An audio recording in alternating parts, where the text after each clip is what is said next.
tinfoil hat. Oh, what the fuck are you guys even talking about? Global controls will have to be imposed, and a world governing body will be created to enforce them. Welcome to Tinfoil Hat. We go deep, homeboy. Aaron, open your mind.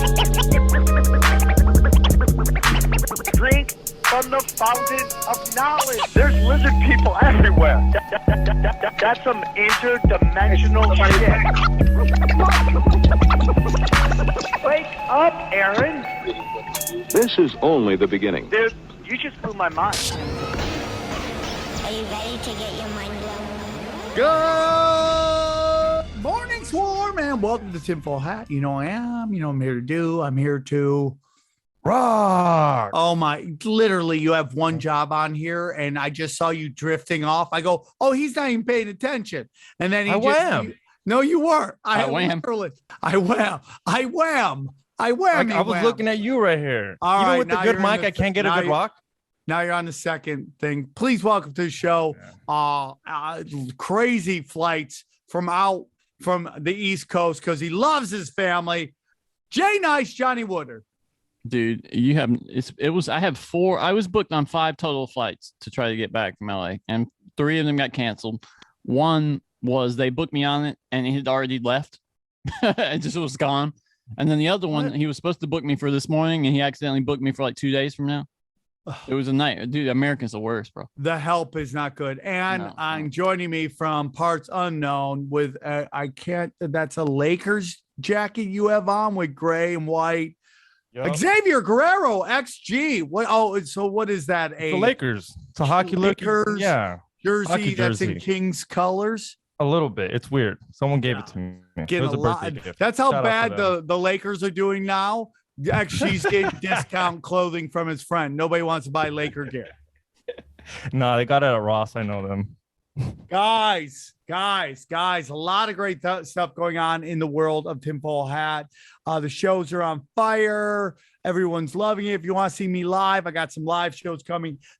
February 19th, you can see myself. I am live with Brian Kellum. We're doing 2 shows. We're doing a first ever live debate at Diversions Amusement. That's a 5 p.m. show. And then after that, we're doing the Dragons of Comedy live stand-up show.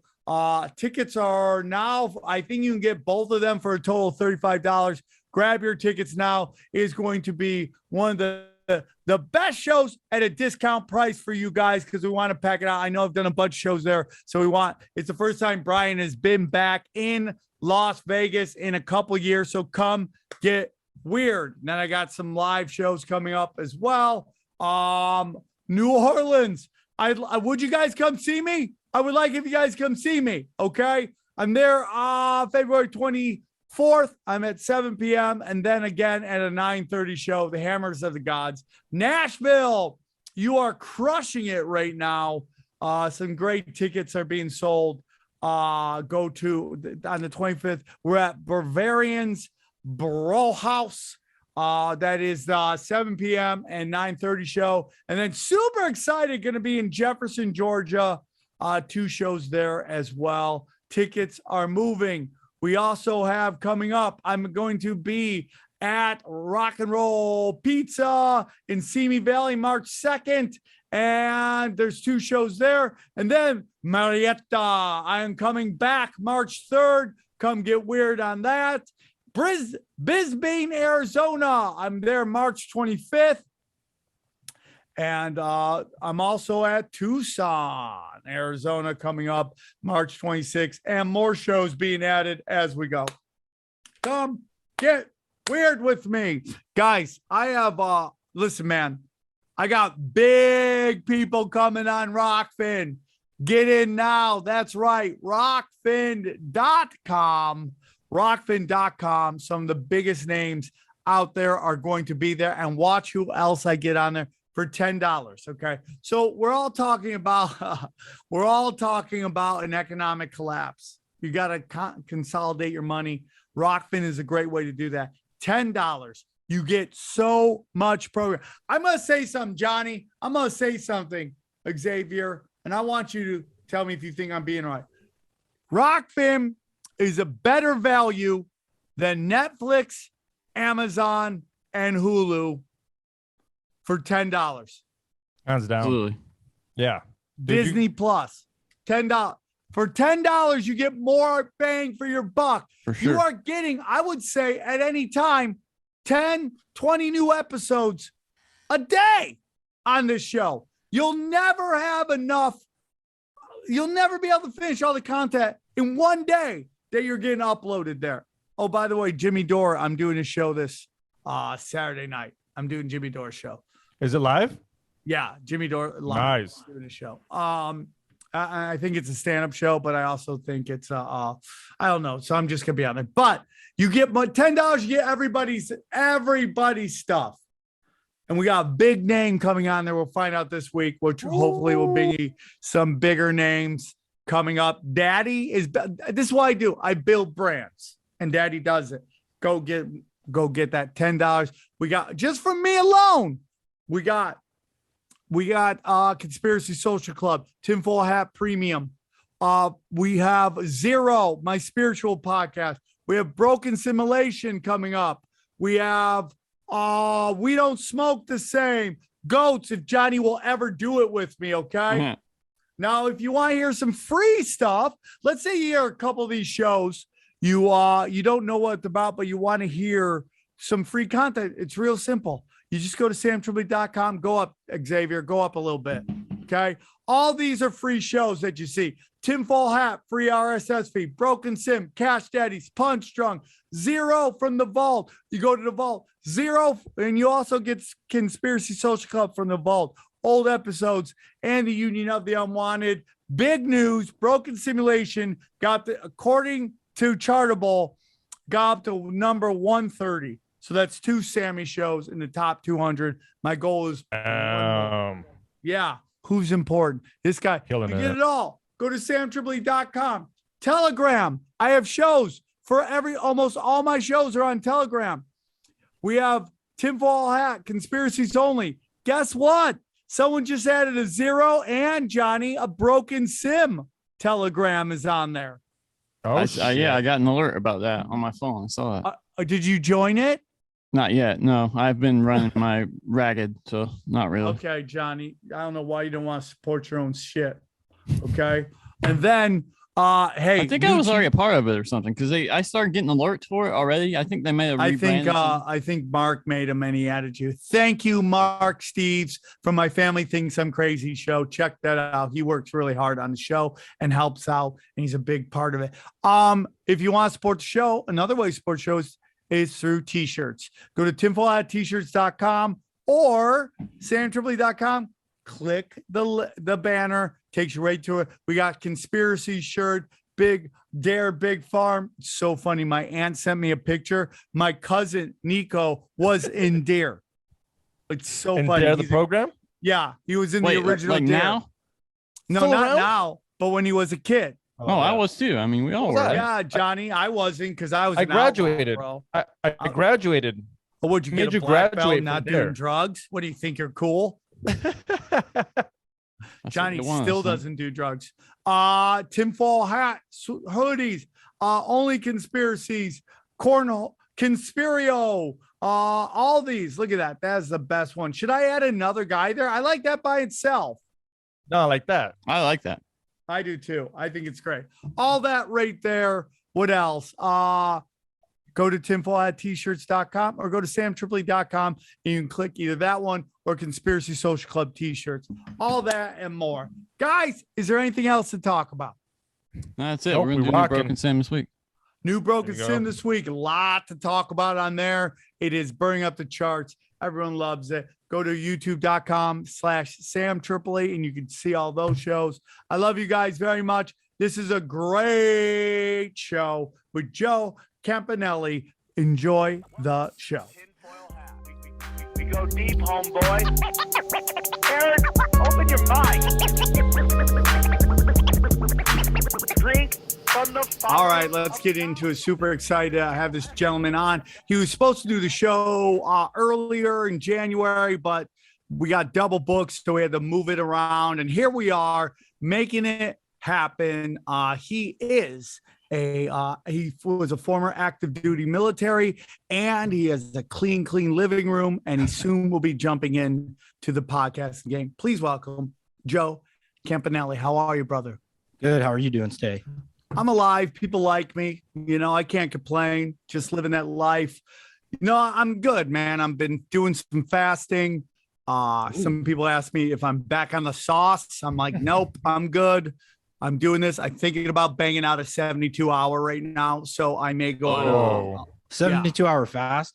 Yeah, I'm thinking about I thought you were talking about like some IF or something, but no, dude. Like the hardest, do you know what the hardest part of fasting is for me? Trying to convince Dana to let me do it. Just let me do it. Stop telling me I have to eat all the time. Just let me do this fasting. I'm just trying to lose another cup on my bra. And that's really what I'm all about at this point. That's funny. You're right. That can fuck you up. Yeah. I mean, you gotta eat. It's not bad. Yeah. You gotta eat. Like it's my grandmother. I'm like, I feel great. How'd the surgery go, Still a dude. There you go. No, surgery's great. I go in for my follow-up. It is weird to call it a surgery because I don't feel like it's a surgery. Is it technically a surgery if they cut you? Is that it? Is that the rule? I think it's invasive then, yeah. Did you go under? Well, no, right? I mean, they numbed me up, but I was there the whole time. That's like getting your wisdom teeth pulled out. It's called wisdom tooth extraction surgery, though. So that's a surgery too. So I just call it procedure, and thank you for asking. It's great. I feel better. I feel like $1 million. So good that on Wednesday I get back to learning to kill with my hands. Okay, there you go. Krav I never did Maga that. style. You said you were already walking better, right? Like it improved your walking. Yeah. Oh, dude. I mean, from the moment I got off the table, I felt my knee felt better. Amazing. Because, like I said, the chunky vein was pushing against my knee, and it was ruining the alignment of my knee.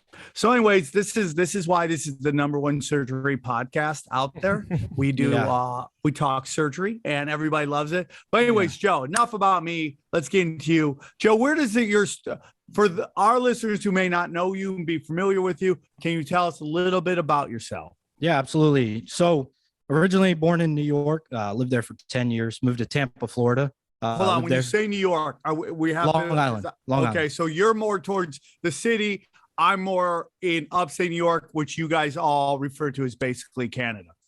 Basically, yeah. I mean, -13 up there. I was out on Suffolk County. So that's where I was born, grew up, 10 years, moved to Tampa for 10 years. It was, Florida's a weird melting pot down there, but ultimately I love it down there, especially given today's circumstances. So that was, it's cool to claim Florida now. Back, 2-3 years ago, I think they were doing shows when I lived in Alaska called Florida People on the radio. So now it's okay to claim it. You know what I mean? And then I have a theory that is done purposefully. It could to be. Get people not to move to Florida. It's kind of what Steve Simone, which is funny because Steve lives in Tampa now. But we had a theory that, in LA, they make fun of people in the valley because people in the valley don't want people moving to the valley because it's so like there's very little traffic. You can get anywhere you want real quick. They want everyone to stay over the hill. So I think that is done purposeful to get people not to move to Florida.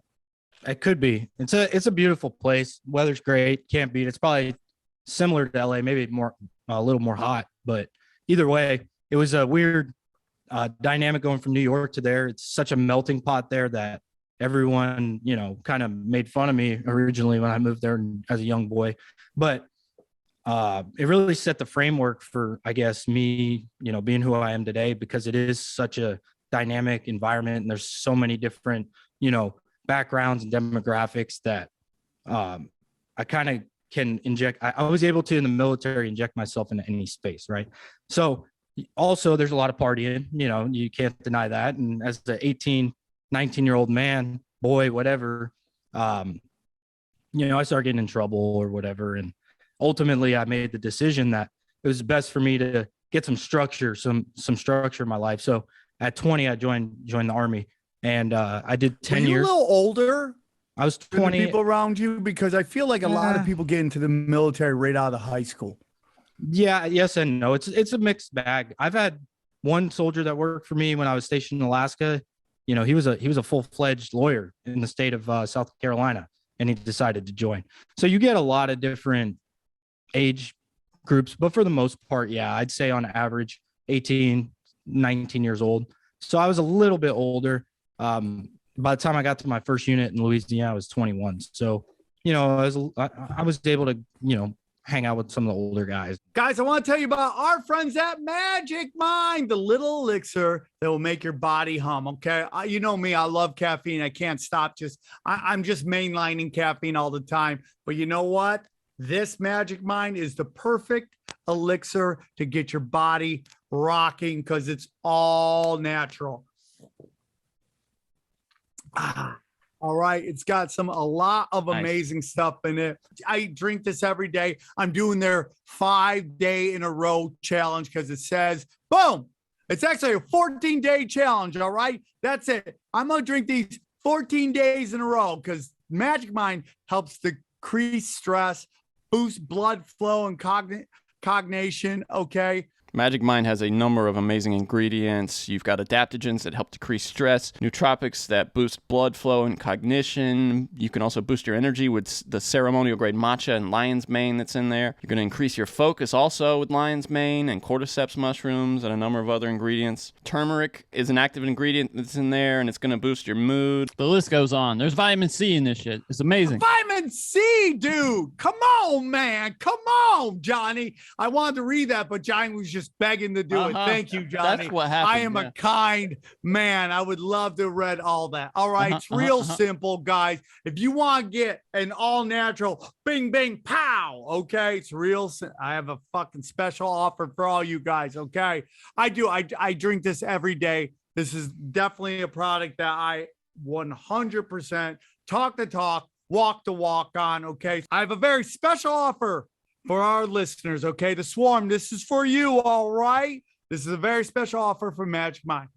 All you have to do is go to magicmind.co/tinfoil. Okay. That's MAGICMIND.co. All right. /tinfoil and use the discount code tinfoil to get limited 20% off your first order. Do it. I can't recommend this product enough. If you want to get rocking with rocket fuel, some natural rocket fuel, check out Magic Mind. I do it every day. I used to do USOs. I'm pretty critical of the military industrial complex, and I'm very, very specific about where my scorn is for. I've expressed many times that the personnel I have very little problem with, if any at all, because hearing you talking about you joined for structure in your life, and how many people after 9/11 went to the military because they wanted to defend the country, freedom, make a better living for the family. So I have very little problem with the personnel. And like when I used to do USOs, I would go to Afghanistan and you would meet I'm being honest with you, I felt like when I was on all these bases that I was basically at Arizona State University. Just the difference is that there was the hot chicks walked around with guns instead of books. There you go. So I love hearing from people like you, because I do think it's very important that people understand that people who join versus people who run the military are two totally different things. And we kind of see what's going on with this Ukraine right now, and how they are, they're sending our troops over the Ukraine, and most people have zero interest in any skirmish over there. And sadly, we're sending our sons and daughters once again to get into a banker's war that I think I'd say 90% of the country wants zero to do with. Oh, I agree. I'm medically retired. I had some injuries or whatever, and eventually my number was called. It wasn't going to work out. I spent the majority of my career in airborne units and everything like that.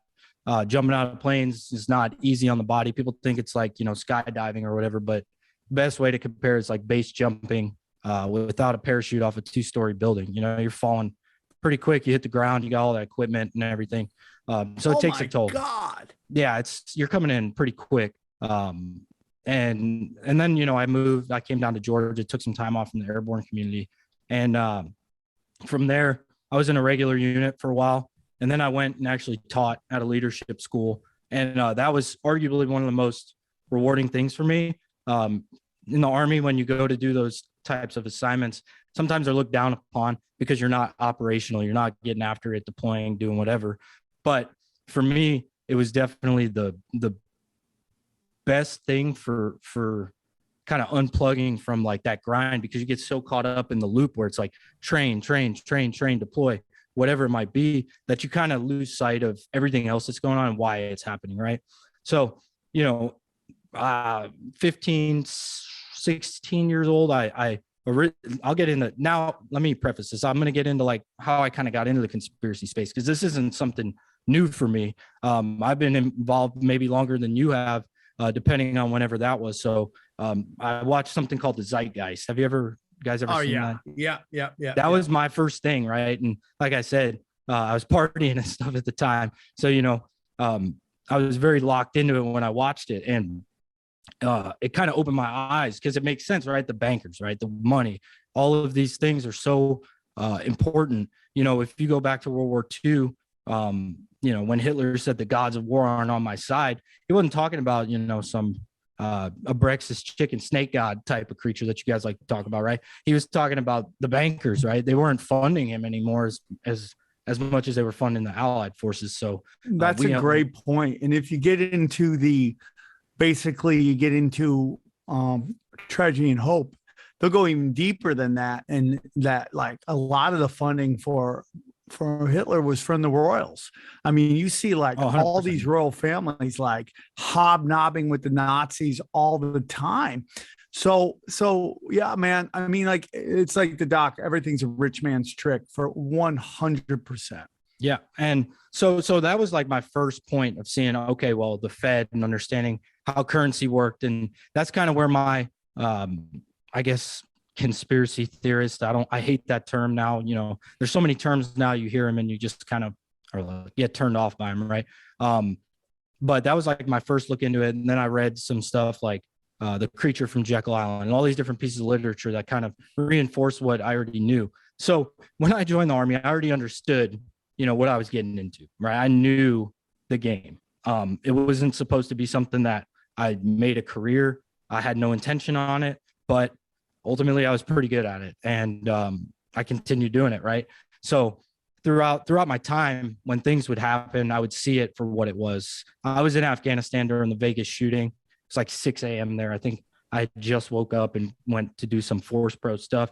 And I saw it come across like the news or feed on my computer or whatever. And I saw that and I was like, yeah, something don't make sense with that. So I kind of saw through all of it. And then, when my wife has always been real big into, once again, I hate the term, the anti-vax movement or whatever, but she came at me when we had children from that. Right. So there's been a culmination of things that kind of led to, me knowing it was about my time to get out and hang the boots up. Dude, you're blessed. If your chick if you have one of the conspiracy smoke shows, I am. Yeah. You are a blessing. Yeah. Everybody in my family that has a vagina, everyone except for 2 of them think I'm a crazy person. And the only 2 that don't are 2 years old and they don't know about it yet. So yeah, there you go. Give it time. I'm sure they will think Dada is a crazy person. But if you can find a woman who is into conspiracies, that's a blessing. Especially flat earther. We had one flat earther female at the last show. It was unbelievable. I thought there'd be more. I haven't dove into that. I don't know how I feel about it, but a big part of that whole flat earth thing and then all of that, whether, was it the dome? I don't know what theory you'd call it, but a lot of that to me is, hey, whatever you perceive the world as, that's what you perceive it as. I'm not going to tell you what you need to know. Like, I've never been to space, you know what I'm saying? So I can't tell you what it looks like or whatever. Right. So camera. So yeah, my wife got into that and, we got a lot of ridicule for it. This is probably 2005 15, 16, somewhere in there. And my daughter was maybe 3 years old, and we were trying to have my son at the time. So we've been on it like the whole time. And, back then, if I had talked about it at work or whatever, they'd be like, you're one of them, tinfoil hat, whatever. Right. And, ultimately I kind of just didn't bring it up anymore. I was done with like trying to prove my point to people, kind of like when you talk about Eddie Bravo, right? And he's like, oh, well, he was over it. You know what I mean? He was over it. So that's kind of where I'm at with the whole thing now. But once 2020 hit and I had to start working from the house for a while and doing all these different things, that's when I knew is like my number's about to be called. Like I'm going to have to either conform to getting this, I don't even want to call it a vaccine, the shot or whatever it might be, or there's going to be repercussions for it. And ultimately I started dealing with those prior to getting out. Luckily my timing was perfect. I don't know who's watching out for me, my guardian angel, whatever it might be, but everything worked out really well for me as far as timing goes with it. So I got out right in time, and I didn't have to deal with the repercussions of it. And I was in and seeing what everybody that was going through, that didn't want to get it. A lot of people will be like, oh, well, we've been shot up with God knows how many different things, whatever it might be. But to me, that's not an excuse to take something that we don't know anything about, and it isn't a vaccine. If it was a vaccine, people wouldn't be getting sick with it still. I know tons of people. I was just talking to someone recently that I know has all the boosted and not nonsense and all that. And they're sick with it right now. So I got COVID in August, it's been going, it is what it is, but I wasn't real quick. Sorry. The comedian what is her name? I really do like her podcast. Heather McDonald. Like, she has a great podcast. She's one of the few people to call out, all the stuff going on with Jeffrey Ross that everyone's being really quiet about in the comedy community. So, I respected her for that. And so she was in Tempe, Arizona, playing the Tempe Improv, and she was talking about how she's got every booster possible. And literally after she said that, she fainted on stage, and she's in the hospital. And from what I've been told, she's fine, which is great, and get better. Heather, I've never met her, but I've always enjoyed her work from afar and really respected that. She's one of the few female comics that the podcast is named after some sex move, right? Like, hi, welcome to Donkey Punch. I'm Sarah, and I'm, it's like the Gladiator, whatever you want to call it. Donkey Punch. Nobody talks about donkey punches anymore, which makes me think it was a psyop. Maybe it was a psyop, or maybe it was just super to get dudes to just punch their chicks in the back of the head while they're humping. Maybe it was a ploy to put people in jail and catching DV charges. Yeah, there you go. So like, she was just talking about, she literally was talking about how she was all boosted up on, and then she fainted on stage. And even my brother, who I love with all my heart, we've had real disagreements on all this. And he was saying, he's like, well, this is a win for your side. I'm like, I don't know how you're on the other side. Why is it I don't understand that. The side thing. It's not a side. You know what I mean? I don't either. We're dealing with egos right now. That's what we're dealing with. 100%. Everything. This is all ego, and people, since, it's very interesting you brought up the Vegas shooting, because I feel like, Hillary was the beginning, her kneecapping Bernie Sanders was the beginning of people really looking behind the curtain, like not just people like us, conspiracy theorists, but a lot of people were going, okay, this doesn't make sense. Like, her numbers versus her polling numbers and her people showing up to her events versus what the polls are telling us that she's doing just doesn't make any real sense. And then I feel like the Vegas shooting was the first time that something went off that didn't, and the story just disintegrated. I watched that too, like the feeds from it, and I don't know. I wasn't there. It's hard to say, but from the sound of it, I mean, I have plenty of firearms training. I build rifles. I do all that. Like, bump stock didn't sound like it to me. It was sounded like there was an interval in the fire. That typically is, crew serve type like weapon, because they have. Also sounds like multiple gunshots, like not just like one gun, but guns from different areas. And again, you're more of an expert than I am, but it's like guns from like different distances, meaning one sounded way louder than the other, meaning it would sound like it might be closer. It's tough to tell from the video, but it definitely, to me, sounded like an interval, which would mean there was some type of link in between the rounds, right? Because they're linked all together or whatever, and there's typically a space between doot doot doot doot doot versus like a bump stock, which would be very fast. It would sound more quickly, the interval between rounds. So when I saw that, I was like, whatever. I don't believe that shit. I'm not saying that people didn't die or nothing like that. It's obviously very sad, but I don't know. The whole thing didn't make much sense. No, for sure. And it didn't make much sense. And it's very interesting because I think a sure sign that something's going on is that how quickly the media dropped it. Oh yeah, for sure. And we're going to get real into that. Like, I don't want to go too far down the rabbit hole on that. We're all about that action. I know, but I'm trying to stay linear here through. Okay, stay linear, bro. Yeah, you know what I mean? But I love that the guest is like, come on, let's keep it on track, Sam. Let's keep it on track. I mean, hey, we could go off. I could go on for three hours, whatever. I'm very excited about what you're here to talk about. So, yeah, and let's get into it. And I heard your podcast. I can't remember who was with it. It had to be in December, where you were talking about starting to get more, ex-cops, military involved, and someone like myself, number one, I could clear up hopefully any misconceptions or whatever, but also, there's a lot that's going on today with the media and stuff like that I'll be able to kind of shed light on. Hopefully I'll get a few oh my gods or whatever from you, because I love that, right?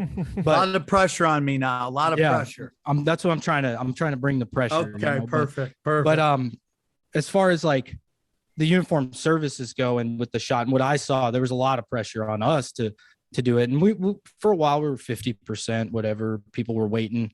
And then they started, which they released, like you could read the articles. They were trying to dwindle the numbers or whatever it might've been so there wasn't enough of pushback by a big group. Right. So they did it through some fear or whatever. Hey, we're going to lose our jobs, our security, whatever it might be. But the temporary security associated with that is not worth it. Like, they could cut ties with you at any time, if you're injured like myself or whatever it might have been.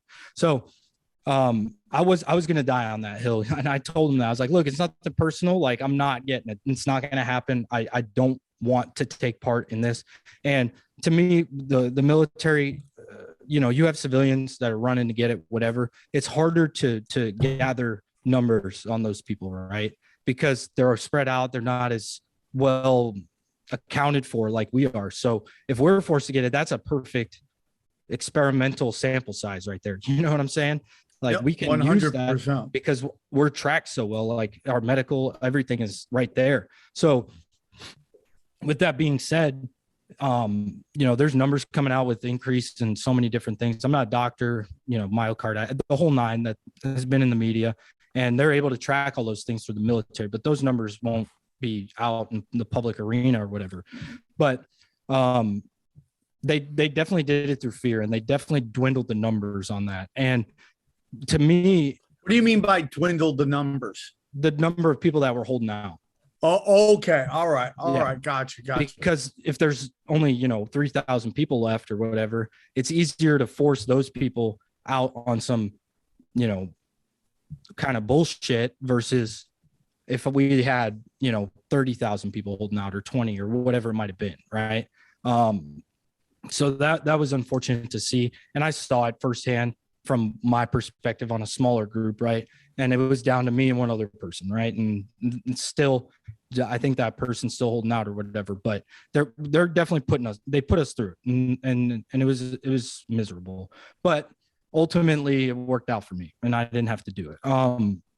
But what the ultimate goal is, because I like to think big picture is, well, if we start pushing people out that are willing to push back on this, what else can we push people to do in the future? And that's kind of the scary piece of it to me, because that's the same thing they've done, throughout history, whether it be Nazi Germany or whatever it was. Like, what they thought they were doing wasn't wrong to them, because, they had a mass psychosis going on, a fear campaign against, Jewish people, but it wasn't only Jewish, Polish people, whatever it was that they put in these camps. Right. And the people's identities were tied to that promotion within, Nazi Germany. So they were willing to kind of sacrifice their morals in order to, do whatever they could for a new desk or a new office or whatever it might have been. You right? bring up a lot of great points here, and I want to kind of tag into what you're talking about, why it's very important. So, we have this whole narrative right now for the last, since basically Trump got into office, everybody is a Nazi. Yeah. Everybody's a Nazi, right? So now we got to a point where we're talking about a government and a political part of the spectrum pushing a narrative to get you to want to take an experimental drug. 100%. Which is 100% in violation of the Nuremberg Code, which came from the Nuremberg trials of Nazis. So this is like, it literally is like forever. Like, if you just, if you take a look right now, if you at all are pausing on this vaccine, you are a right winger now. That's what it is. No matter what, no matter how far to the left you are, like Jimmy Dore, he can get called a right winger now by people just because you don't want to take this experimental drug. And by pushing it on you, by the government telling you you should get it, and these private businesses saying you're going to lose your job if you don't, that is literally the definition of fascism. And you have people argue it's 100%. So you have Nazis pushing fascism right now. It's happening in real time, and these people just don't understand. And again, this is all probably part of the game, so people don't know if they're coming or going, but it is 100% true. Oh yeah, they're putting people into that group. It's easier to ridicule someone when you feel like you're on a team, right? I'm not on a team. You know what I mean? Like, that's not my thing. Never was. I always led through more unorthodox approaches anyway. Like, I wasn't that guy that would, be like, have the ego associated with it. I was doing within the best interest of people, not necessarily like soldiers or whatever. You know what I mean? I was a firm believer that if I led people and I made a good person, that would inherently, turn into a good soldier or whatever. Right. So, I retired as Sergeant First Class. I made it in 7 years, which is relatively fast in today's Army. Well, as fast as you can, and once I made it there, it was maybe it was immaturity. I don't know. I'm 31, so I'm not that old or whatever, but it was very apparent that people would sacrifice a lot to step on people to continue getting promoted. And that completely went against everything that I've ever stood for. And, there was stuff pushed out like, hey, if you're in a certain position, like, and you don't get it, you're out. You know what I mean? And then you have people in there that can enforce it or whatever. Right. So, and I heard people say, oh, well, if that's good. If that happens, then I'm going to get a promotion. And me knowing that I've read so much literature, like I have it right here behind me, one of them, like Hannah Arendt. I don't know if you guys are familiar with her at all, but she produced some good books, The Human Condition, Eichmann in Jerusalem, and she studied the Nuremberg trials. So me reading Eichmann in Jerusalem and understanding, wow, like there's eerily like a lot of similarities going on right now. And that scared me a lot. So like I said, the timing for me was perfect. I'm super happy that it happened that way. I think everything works out for a reason, and I'm a firm believer that did happen. But yeah, and this is really what's going on here. You have a bunch of conformists and opportunists. Yep. And it's very dangerous because they don't think 2 weeks ahead, a year ahead, a month ahead, 5 years ahead. they just care about the opportunity right now and they don't understand what's going on. So like I was supposed to do a gig and I think it was Tucson, right?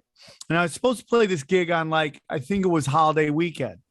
And the club started selling tickets, giving away tickets for free. I go, that's how I make my money. They're like, well, we need people. I go, that's how I make my money. I'm not going to do the gig. Well, the guy that had helped me get the gig, okay, goes, well, I'll just step in and do the gig. So I contact, I go, dude, you just completely undercut me. You completely made it so the guy didn't have to pay anybody for the gig. And the guy hasn't talked to me since. And I don't give a fuck because I actually think he's super funny and he's a nice guy, but he just can't admit that he was wrong. And you see that happen all the time. In the UFC, they do this all the time.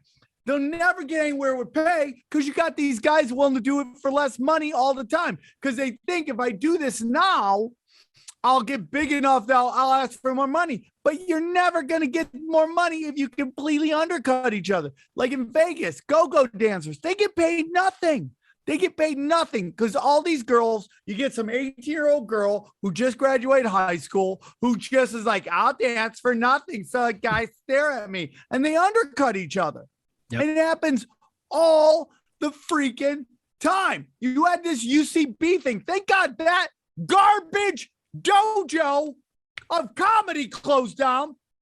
UCB garbage, Upright Citizens Brigade garbage, besides getting sexual assault implications left and right. Something was upright, huh? Right. Like but left and right, you had people there in an attempt to curry favor from the powers that be there, openly saying they shouldn't have to pay people, going, I don't want to get paid, because they had no clue, because they didn't have any faith in their own abilities. So they were virtue signaling to the brass and the management there that they were happy not to get paid because they have no clue what's going on, because they just think if I get in right now, do all this stuff, I'll make money later. No, bro. No, you're not. Because what you're doing is setting a market where nobody gets paid. That's why, it's like unions are interesting because in some instances, they're super important, like conditions, all that stuff. And also unions can ruin the gig by asking for too much money and then it goes away. But it's like when you don't have a union to go, this is a base minimum, everyone gets got to get paid, right? You just have people undercutting each other and nobody making money.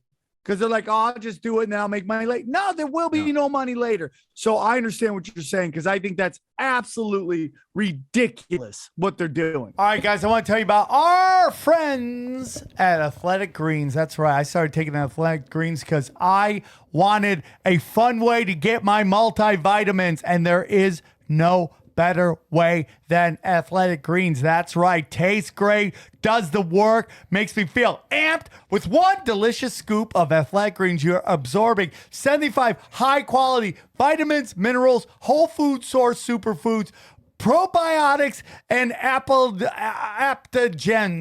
Okay, yeah, to help you start your day right. This special blend of ingredients supports your gut health, your nervous system, your immune system, your energy, your recovery, your focus, and aging. All things holla at your boy. Okay, I love to throw a little orange juice, some Athletic Greens, some fruit in there, and then bang, bang, as I do it, as I salute the American flag. And when I finish, an eagle lands on my shoulder, and we just sing the national anthem because I love Athletic Greens. That's right. It's a lifestyle, okay? And it's a lifestyle friendly, whether you eat keto, paleo, keto, or keto, dude. I do keto, you do keto, okay? Paleo, vegan, dairy-free, or gluten-free, does not matter. It is all good in the hood with them, okay? Contains less than 1 gram of sugar, no GMOs, no nasty chemicals, no artificials, okay? Tons of people take some kind of multivitamin, all right? Why not make it the best of the best, okay? It's important to choose a very high quality, fucking multivitamin with high quality ingredients to get your body rocking. Okay. It costs less than $3 a day. You're investing in your health and it's cheaper than your cold brew habit. Come on, dude. Athletic Green has over 7,000 5-star reviews, man. You know you want it. Right now, it's time to claim your health and arm your immune system with convenient daily nutrition, especially heading into flu and cold season. It's just one scoop in a cup of water every day. That's it. No need for multiple millions of different pills and supplements. Okay. Just one simple scoop. To make it easy, Athletic Green is going to give you a free 1-year supply of immune supporting vitamin D and 5 free travel packs with your first purchase. All you have to do is visit athleticgreens.com/tinfoil. Again, it's athleticgreens.com/tinfoil to take ownership over your health and pick up the ultimate daily nutritional insurance. Yeah, a couple things. Like if you're willing to step on people to get ahead, ultimately you're ruining it for everyone. Number one. Number two, and you'll get stepped on eventually. Eventually, yeah. And I never believed in that.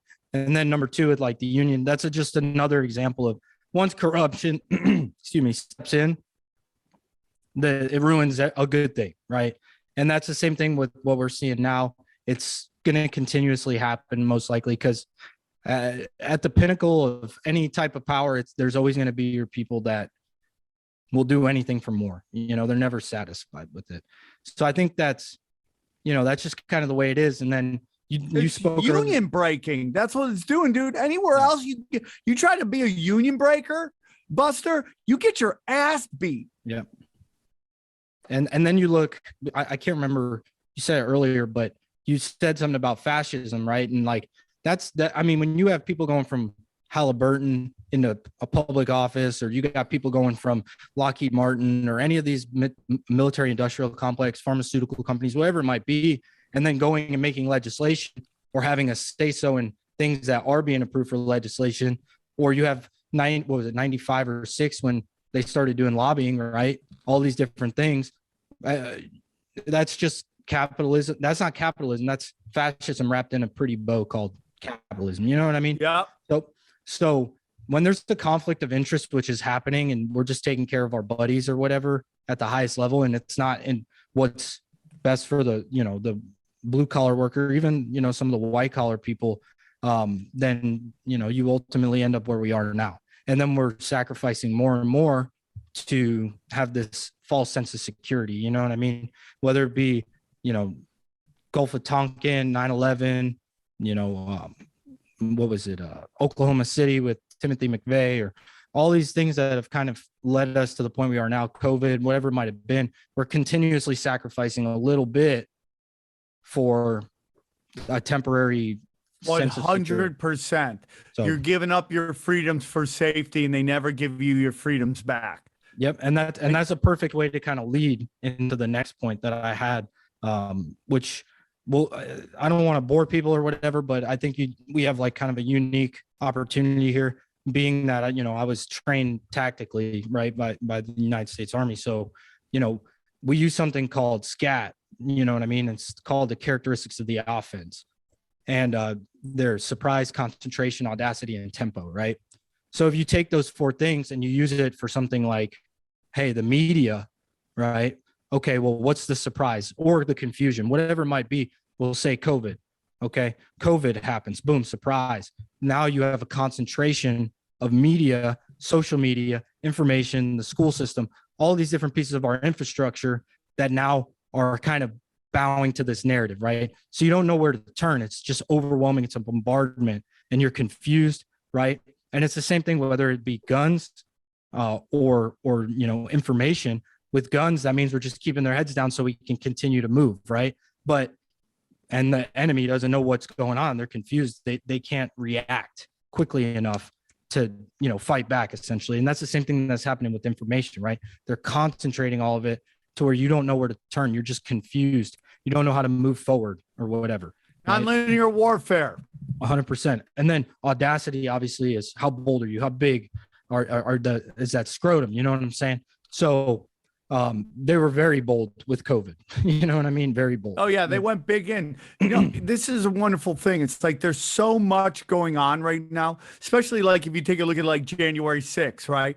Now they have a video of basically what looks like an usher walking these guys through the hallway. How does that video get out?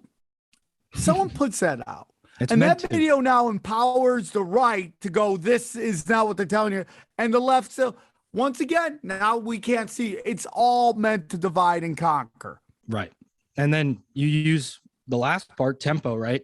Tempo isn't necessarily speed. It is to an extent, but it's how fast can I set conditions to move into the next part of what I'm doing, right? So how quickly can we set the condition to move into the next phase of whatever it is that we're trying to accomplish? So with COVID, that was, masks. Now what's the next phase? Shots, whatever it might be. Takeaway rights.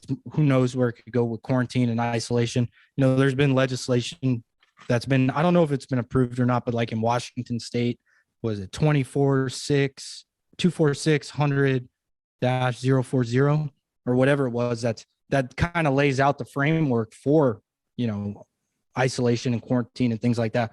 Or if you look at Australia, what they're going through right now with it and stuff like that, where they just set conditions to kind of set that up, right? And we don't ever do anything without having the next operation in mind either, right? So, COVID's kind of happened, we're here, but how do we move forward and understand what could potentially happen next is the question, right? But being able to identify those things and those characteristics of what's happening in the media, on your cell phone with social media. I'm not a big social media guy. I don't really use it just because it's a nightmare. It's a cesspool of opinions, and there's so much bad information, you don't know what to do. And they just constantly are bombarding you and like essentially frying your brain into living in your house with 2 masks on, a hazmat suit, and a fucking shield, so that you're just like sitting there scared. And that fear is going to kill you quicker probably than a shot. You know what I'm saying? Yeah. Or anything. Joe, I want to ask you something. I got a couple things I really want to get into, and then we could finish up if there's some stuff that we missed from your presentation. But there's 2 things I want to get into. First of all, we are seeing the push of cultural Marxism into our military, right? Yeah. Suddenly out of nowhere, trans in the military became a big issue, even though the amount of trans in the country isn't significant enough to make that an issue. And that all becomes 100% manufactured bankers. It's like so interesting because if you look up cultural Marxism, the definition is littered with the term anti-Semitism, right? And it's anti-Semitic, right? Which is hilarious because the term has also been rebranded to ESG, environmental, social, corporate governance, right? And it is ran by Larry Fink, okay? Again, on the show, we're very clear. We don't think because you're a Zionist is that Jews all work together. That's not my bit. That's not what I believe. Everybody on the show, I think, believes that. They're not. It's not like they're not the Borg. They don't all move together. But we have Larry Fink pushing ESG on everybody, and now we're starting to see our government trying to turn to super progressive liberal cultural Marxism, while China is doing the exact opposite. They are trying to get rid of feminine men. They're pushing masculinity. They're doing all that. As a man who was recently in the military, what is your thoughts on that? Wait up, before you go into that, you say this, Sam. The other day I asked my brother-in-law that's in the military, I was like, is there any trans? And he's like a lieutenant. He's like, that's just a narrative. Like, no one even cares there. And it's the way you said it. It's just the way that they want to push on making it seem like that's what it is. Because I asked him, I was like, hey, is there a trans, or how do you guys go about it? He's like, there's not one single trans on my boat. Yeah. I mean, I had one, a few. I've ran into a few. Teaching, I had one trans student that came through, and I'm very open and candid. Like, I'm not afraid to ask difficult questions or whatever. I'm gonna do it in a professional manner. and I was like, what do you think about, the military and, being trans in the military? Do you think, this is a mental disorder like some people or whatever? And they were very open and honest with me, and they're like, yeah, maybe, it probably is. But the bottom line is it's how we respond to it. And like you said, there definitely has been a push for a lot of political correctness within, the organization. And that's not really what it was, predicated upon. Like we're trained to fight wars, you know what I mean, and protect the Constitution. You can't really have individualism, right? It's got to be in a weird way like a Borg, where it's like everybody moves as one collective unit. There's no real, I mean, like, let's face it, for what the belief is our military is our defense, right? You have to move in a collective unit where it's like top down command. Well, it is to an extent, right? We have end states, right? That's supposed to be given by a commander. I'm glad you brought this up because this will segue into something that that I think is happening, right? But you have what's called commander's intent, okay? And they say, okay, here's what the end state is. Now you guys go figure out how to do it. But from my 10 years being in, I did feel like there was a shift toward more centralized command versus decentralized. Now you look at World War II, right? You had, 18, 19-year-old corporals that were behind enemy lines, jumping in, going and killing Germans, right? But there wasn't the same technologies that we have now in order to be able to accomplish the same things without those individual people that knew the end state and were able to accomplish it. Whereas now, we have all these different technologies. I mean, you could sit behind, your Mac or computer or whatever, push a button and blow, 15 people up, right? So there's a certain level now of where it's more centralized, I think, for that reason, because they don't really want critical thinkers that are able to say, man, maybe this isn't right. You know what I mean? Maybe what we're doing here isn't the right answer. And they just need people to push buttons. You know what I mean? And with the exponential increase of technology, I foresee that, continuing. And I don't know if that's a byproduct of it or by design, but either way, it definitely is a cause for concern for me, because like I said, there's a purge going on right now. People that will say no to certain things, they don't want in there. So what are you setting that up for? Because I don't do anything, right? When I was a soldier, I didn't do anything, especially in an operational environment, without knowing what I wanted to accomplish at the end of the day, right? Because I can't plan effectively without that. So there's got to be somewhere people understanding a strategic level that we're getting rid of these people because we're setting up for something else, So I totally agree with that. And I find it very interesting. Now, you brought up something about basically drones, people being able to use drones for war now.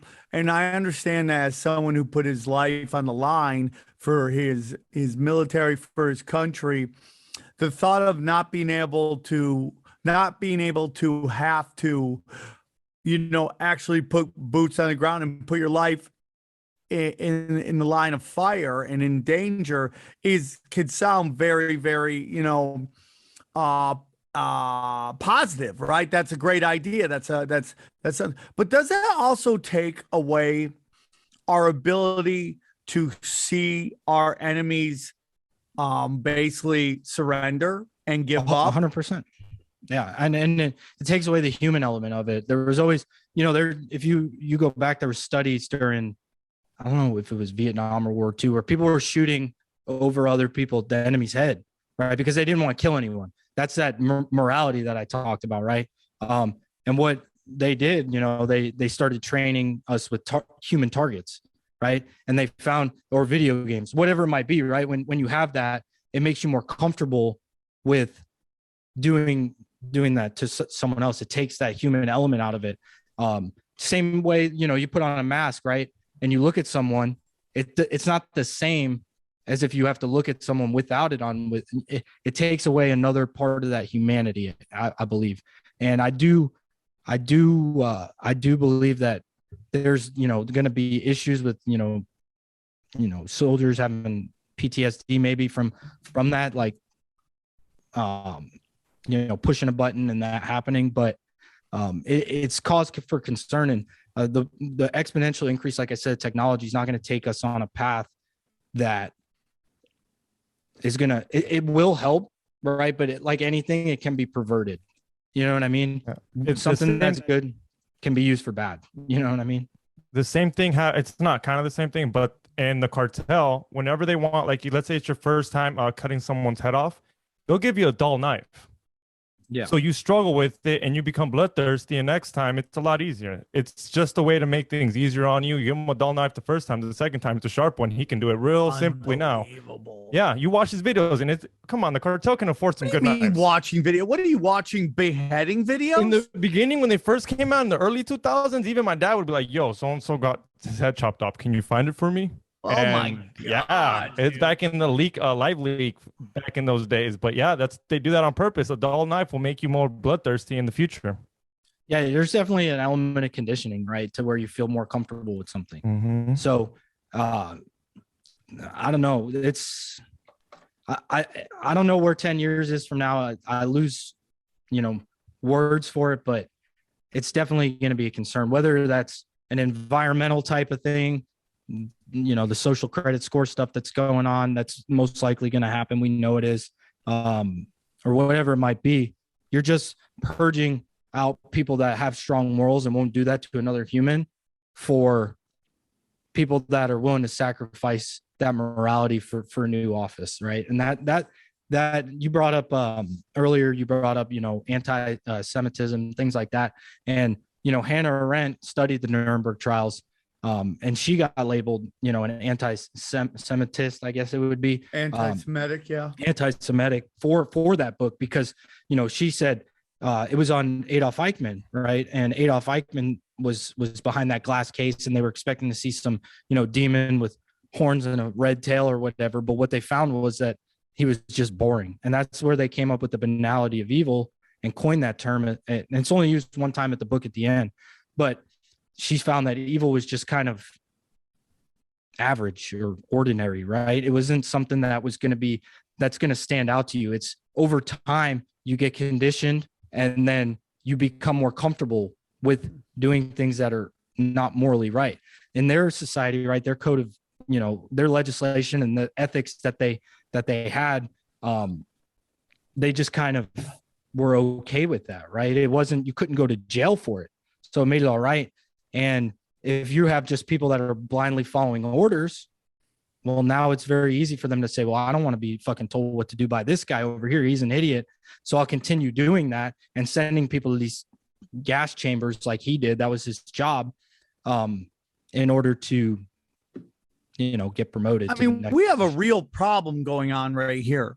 And, it's like, if you take a look at what's going on in Canada, I know it's a different military. We take a look at what's going on in Canada. You have the city of Ottawa actively confiscating gas, food supplies, electricity from these truckers. That is an act of war against its own citizens. You have to ask yourself, how can Canada, I'm going to be doing a show tomorrow with Matt Belair on the Convoy, a little bonus episode for everybody. You two are more than welcome to join XG and Johnny if you want. But if you can't, I totally understand. I just want to get out why people are talking about. But this is an act of war, man. So, 100%. So my question comes to you. I have two questions I really want to ask you, and I'll ask this one first. How do law enforcement and the military compartmentalize, and maybe you've answered it, but compartmentalize doing these things to their own population? I don't think we were there yet, right? Because there were still people like me walking around like I didn't sign up to do anything besides what the Constitution said, right? I don't have to follow orders if I think they're immoral or unethical, right?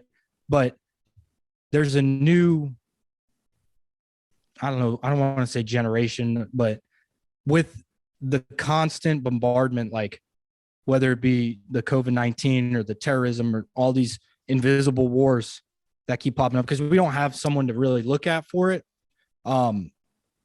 You start getting rid of the people that are like putting their foot down and kind of going against the grain.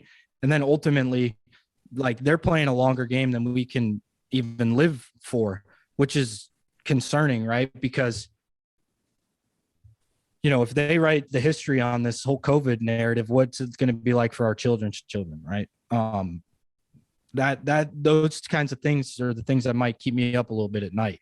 It's not all doom and gloom, I don't believe. I do think people are starting to rally around each other. 100%. These truckers are doing great things. Like, they understand the impact they have on the infrastructure and all of that. And I hopefully moving forward it gets better. But I do believe the uniformed services are being purged of critical thinkers, people that have strong morals, will follow and do the right thing for what we signed up for, which was to protect those people. You know what I mean? Yep. You are bringing up a great point. This is what Johnny talks about all the time when it comes to LA comedy, about sitting here and fighting. And I wonder if that's something I want to do. Okay. I'm thinking about starting a new pop-up hidden comedy shows to keep moving. So, you know, and get outside the structure of Hollywood, which makes me question why I even live here anymore. But, you know, Johnny talks about like staying here and fighting, and you're totally right, man. You're totally right. This could be a purge to get rid of any kind of dissent, anybody who would push back, anyone would do anything to allow us to be vulnerable with nothing but, like, you know, ass kissing, brown nose, brown shirts. And California, I mean, everybody leaving California would be the people who would push back and fight, but they go to Florida, they go to Texas, that's more the same. And you have California being left with just nothing but sheep who are going to follow orders and not question anything. You also, those people are going to states that were already going to vote red. You know what I mean? So if they get them all in concentrated areas, it dilutes their influence. They have less of an influence on the national elections, which I think is what they want, because the Democrats are slowly becoming a non-national party. They can't compete on a national level. So by concentrating all the Republican votes in states that already have Republicans, they kind of water it down and extend their time of relevancy as a party. That's a great point, Johnny. That is a great point. But we've been talking about this. It's like this purge of the military.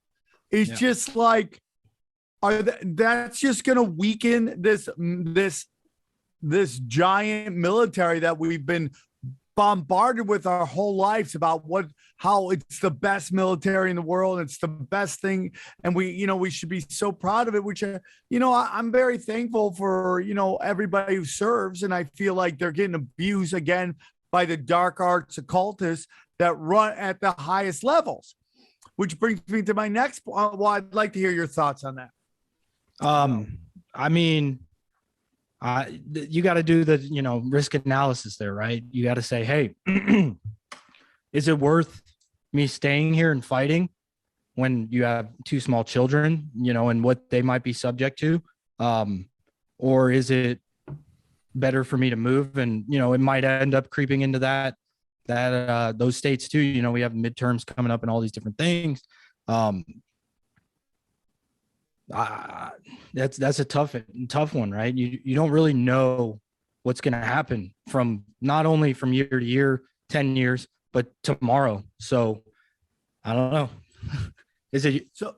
What happened here? You're still here, bud. We hear you. Can you hear us? Yeah, I can hear you. Okay, perfect. So I want to ask you the next question, man. I get into this a lot. I did mushrooms at the World Series a couple of years ago. And I was really, really, really, first of all, when you're on shrooms, you can tell who is undercover, by the way, right out the gate, dog. You're like, they just vibrate different, what I mean? He's undercover. And they're everywhere, Mike, and to me goes, they're here in case something crazy happens. You go, are they here to stop something or here to help something? But you're kind of hoping that they're there to stop it if anything crazy happens. But you see what this, the military propaganda of these major sporting events, part of me, when Mark Cuban was like, we're not going to play the national anthem anymore. Part of me goes, Well, I respect that because, a big part of this is to get middle and lower class people to join the military, to go and fight banker wars. But then I also know that, the NBA has a giant, is just sucking off, the Communist Party of China. So it's a weird conflict that I have going on. But as I study the military, and I'd love to hear your honest opinion of this, I wonder, like, after we had the assassination of JFK, we had, the attacks on 9/11, we have our CIA being busted, delivering cocaine and crack and destroying our Black communities and destroying the Black nuclear family. We have basically in broad daylight, even though Johnny doesn't necessarily agree with that, and that's not the point I'm trying to make here, but 2 elections, in my humble opinion, stolen. Okay. We've had Russian collusion shoved down our throats. You wonder, like, what has our military, which is our defense? Are they our defense, or are they just the bankers' offense? What is your thoughts on that? So the first thing, I've never voted, right? I've never participated. I don't think anything changes based off of that anyway. I think the same shit would have been happening regardless. I might have been a little better for a short period of time, but at the end of the day, I think they're all on the same team. But I feel as though, we hear the New World Order thrown around a lot, and it's almost become cliche or whatever. But I think we've been there for a long time, longer than people realize. You go back to 1913. Is that when the Federal Reserve Act was signed? Yeah. Woodrow Wilson. And from there, we've been a nation at war since, pretty much, right? Fighting overseas, never on our own turf, thankfully. But I think we were just a muscle of that narrative. You know what I mean? So I don't know if that answers your question, but I do feel like, there's every maybe continent or maybe the countries involved with it have always kind of played a role. You know what I mean? Whether it be, the Vatican, they were the book burners, you know what I mean? Controlling the history, whether it be us, the muscle pushing into countries and, ensuring that they started borrowing from the World Bank. If you look at who the countries were prior to all these wars that weren't participating, I think it was, all of them. Afghanistan, Iraq, where was Iraq, Gaddafi? Syria, Libya, you name it, whatever country we were in, we went to war. Iran, Iraq, Syria, Afghanistan, North Korea. Who else?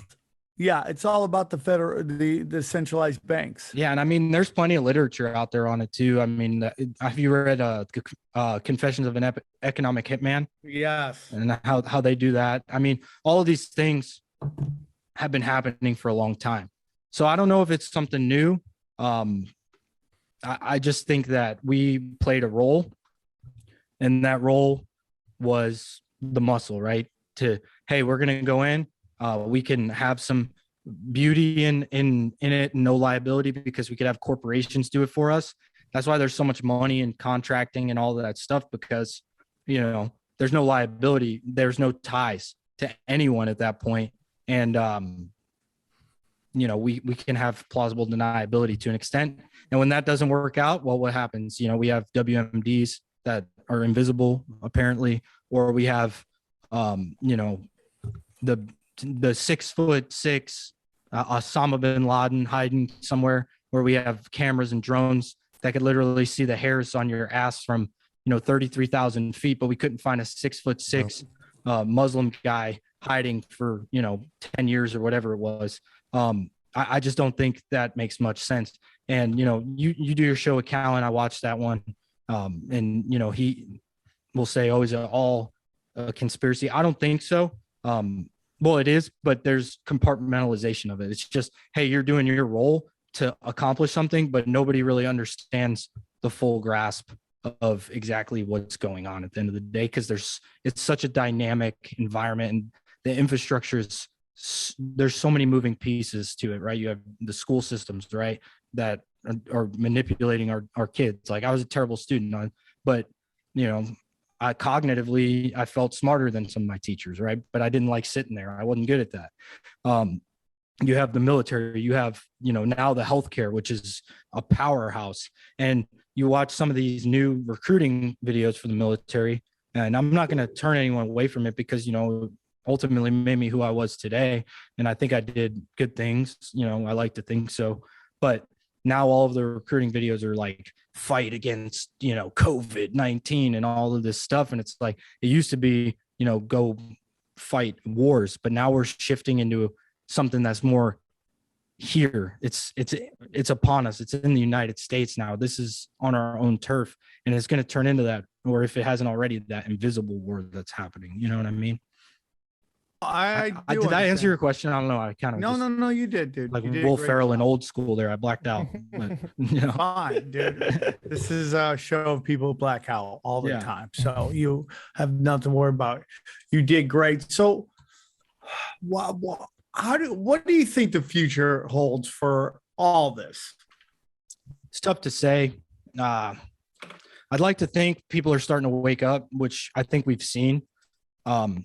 I know you talk about Q and like them waking people up and stuff like that. That definitely happened. I saw through that shit from the beginning. Unfortunately, it would have been cool, you know, but those things are all, nothing's going to get that big like that without it being, you know, somewhat manipulated. Right. I think moving forward, like the most important thing is number one, resiliency. I talked about in the beginning, you know, how me and my wife got ridiculed for, you know, not believing in these vaccinations or whatever. But when there's no accountability on anything, people just run wild. You know, they're going to take until someone's, you know, put in jail. I'm not going to advocate for violence, but, you know, the old term, a head on a stake, right? Accountability is extremely important. We don't have that. Like, we'll never have that as long as there's that constant cycle of, hey, I'm going to go work for this corporation and the government and back and forth and back and forth. Like, we'll never have accountability because you're just, you know, investigating your own buddies at that point. You know what I'm saying? So accountability is going to be needed at some point. And how we get that, I don't know.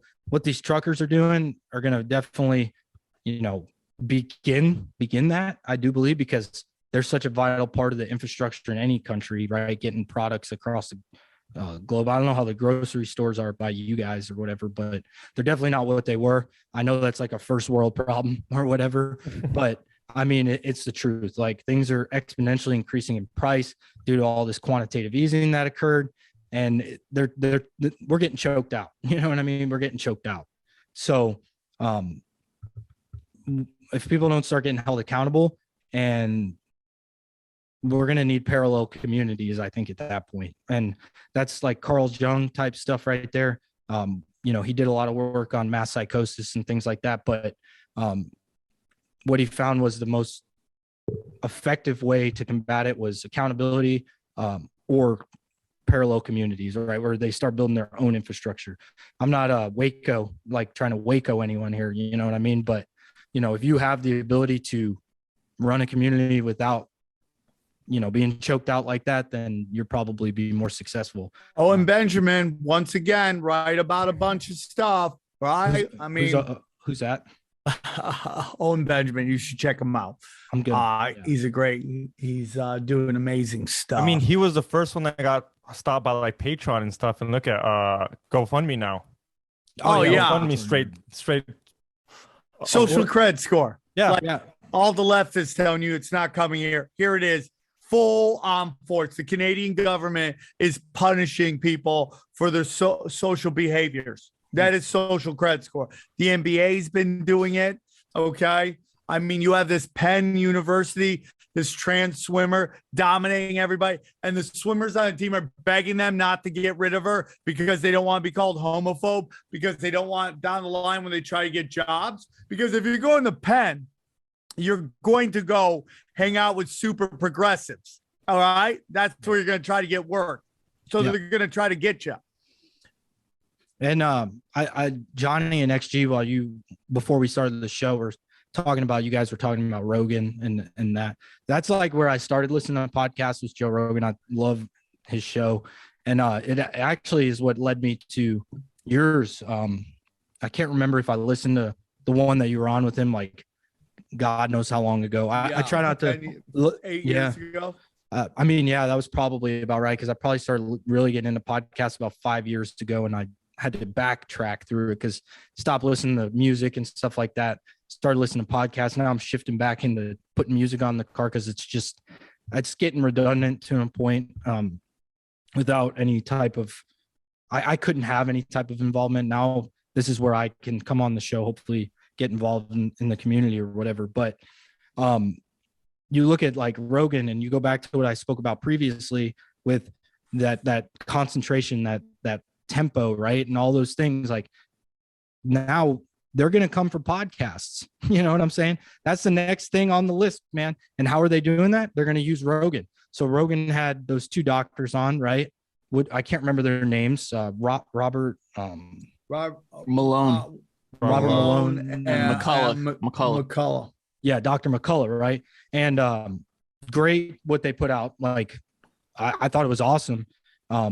And I don't know what it was there for, but you had one of the doctors mention something like, we don't know if you could catch it twice. We're not sure if based off of this variant or whatever, if you can, but from what we know, you can't catch it twice. And then, what was it? 3 weeks later, he caught it in Omicron after he said that, right? So it's like, to me, those types of things are like just too perfect, especially the influence that these people have and the circles that they run in.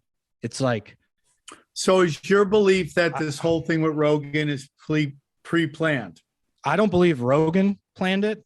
I do think, I mean, I don't know the guy, you know him, you know what I mean? He seems to be extremely genuine from when I listen to him. And I think he's doing great work and really he's spearheading a lot that's going on right now. Right.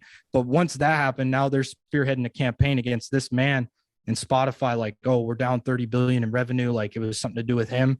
Whereas the whole stock market was down by God knows how much over the last month, right? Yeah, and it's so the same thing happened to Netflix. When Netflix had this cutie situation, a ton of people just ended their subscription, and Netflix sure lost a ton of money, but they didn't. You know why? Because all these giant masters of mankind came in and started buying up the stock to keep it hot. I mean, it's all bullshit. It's bullshit numbers meant to cause chaos. Yep, 100%. So, I mean, I don't know if those two guys came on for that reason.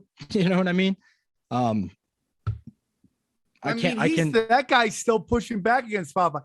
Spotify is either they're completely fucked or they're not stupid. Okay, because if they get rid of Rogan right now, you might as well just end Spotify at that point. 100%. Who's going to hang out on Spotify anymore? Because they've already pissed off that? everybody. I mean, they pissed off both sides at that point. Yeah. You know, if you keep Rogan on, you keep all of his listeners. You banish Rogan right now, you're done, dude. Yeah. I go right to 100%, my phone, yeah. ban, goodbye. I don't need, I end my subscription right there. That is legitimate. The only reason I even have Spotify. Right. And that's a lot of people. And there's a lot of people who I'm into the spiritual side of everything. Oh yeah. I Me am too. way more into that. They're losing the narrative more than they are controlling everything. I think people that to control humanity, there are so many moving parts. There's just so many moving parts, and they can't control our minds. They're trying. That's what they need propaganda. But at some point, it becomes so obvious the hypocrisy and what is going on. They took their shot. We'll see if it failed. So many people got this vaccine. We'll see what happens. You got Cliff High saying people are going to start dying. Again, you got Heather McDonald like collapsing on stage. You know. Well, you got, what was that guy's name? Bob Saget. Bob he Saget, doesn't- the only thing I'll say about Bob Saget is his family has a history of heart attack and people dying from heart attack. That's the only thing. But we're not- who's to say it didn't speed it up, right? No, for Exactly. sure. Yes, and you're not allowed to mention that because if not, now you're an anti-vaccine. Anybody who dies from a heart attack 6 months from now will not mention it had the shot had anything to do with Right. it. It And was just a heart attack. And they knew what they were doing with the anti-vaccine thing. You know what I'm saying? Like the year before COVID, what was all over your Facebook? You know what I mean? It was all the memes about vaccines. You know what I mean? Yeah. They set those conditions to plant that seed. You know what I mean? So I mean, what they did to Rogan, I think, was planned. They try to hit him with misinformation 100%. first, and then it they're didn't doing it work. now. And it's so funny because it's all old shit. He literally Yeah. on his last special addressed this M-word thing. Did And you so see, it's- Sam? Sorry, did you see that thread that Yeah. suggests that this is a super PAC is behind this whole thing? Yeah, of course it is. a super PAC. Yeah, A yeah. A that's where political action committee. corporations can put together as much money as possible behind a political movement, candidate, and all that stuff. It's like Citizens United. It's Johnny and I talked about it. It is the one time the Supreme Court seemed to get it completely and utterly wrong on what they should do. And I know that they are just dealing with constitutionality. Yeah. You know, maybe they have an argument that it didn't violate the Constitution. Yeah, I think that's maybe where the Constitution fucked up, not the Supreme Court. I think maybe the Supreme Court got it right. Right. So that's kind of what we're dealing with. But yeah, I mean, and let's be honest, man. Someone put out another thread that said basically Larry Fink is like, we got nip Rogan at the bud, which is insanity. Yeah. Because that guy is as in as you could possibly get. I mean, we're talking like, I mean, to the Royals, he's still a peasant, but he's as high as you can ascend as a common man, in my humble opinion. And his ESG is a repackaging of cultural Marxism. And you know that they would like to get rid of Rogan to the point that you wonder if even the complete utter destruction of Spotify doesn't matter to them. It might Like they're not. willing to lose all that fake money because they got all to lose that brand because they got all this fake money coming in. If you take a look at Facebook, right? Facebook is hemorrhaging right now. Hemorrhaging. They won't take my ad dollars.